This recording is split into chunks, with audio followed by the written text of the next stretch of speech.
Because many times what will end up happening is that we will give from an empty cup. And so one of the things that I love to share with everybody, and since most of us are bilingual, and if you're not, it's okay, because I'm used to doing this with non-bilingual audiences, is there's this great word in Spanish, compromiso. And compromiso is an obligation, right? I have to go to this event, it's a compromiso. Hopefully none of you are here because of a compromiso. You're all here because you want to be here and you wanted to invest in yourself and meet some beautiful people. But many times we do things out of compromiso. And what ends up happening is when you look at this word compromiso and you drop the O and you replace it for another vowel, you replace it for an E, you get the word compromise. And many times what happens is when we do things out of obligation or we do things out of compromiso, we compromise. Sometimes we compromise ourselves.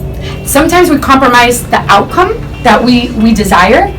And even worse, sometimes we even compromise the person that we intend to serve.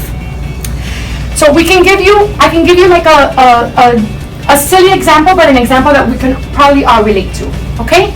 Baby showers.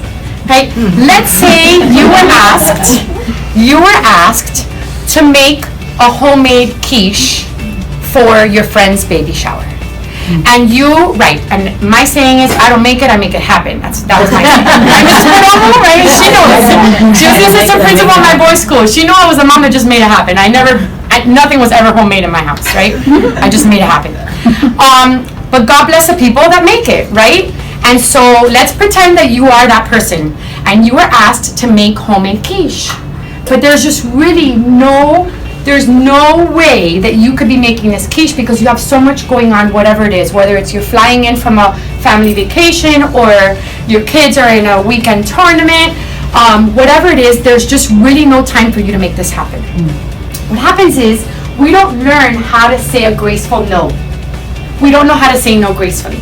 So what ends up happening is we compromise, right? So I'd like to share with you how you can say no gracefully. How does that sound? Yes, you're all like, yes, okay, good. So the way that you say no gracefully is you could say something like, I would really love to make you that quiche, but here's the thing. I have a lot going on with the kids this weekend, but I have an idea. What if I buy a bunch of champagne, because champagne always works for a nice baby shower, especially the breakfast, because we're doing a brunch. And then maybe in a couple of weeks, we can set aside some time and we could do the homemade quiche and maybe we do a more intimate thing. How does that sound? What ends up happening is the person ends up usually saying yes. And it's on the way that we've presented it. Because what we've done is that we've presented the challenge, we've offered an alternative, and then we've said something like, how does that sound? And the how does that sound is where the magic happens. Because the person will usually say, perfect. But instead, what we say is that okay? Are you sure? You don't think I suck? Oh my God, I'm so sorry. And then we just end up spending so much time on that versus just simply giving an alternative. And chances are, most of the time, the person is really okay with it.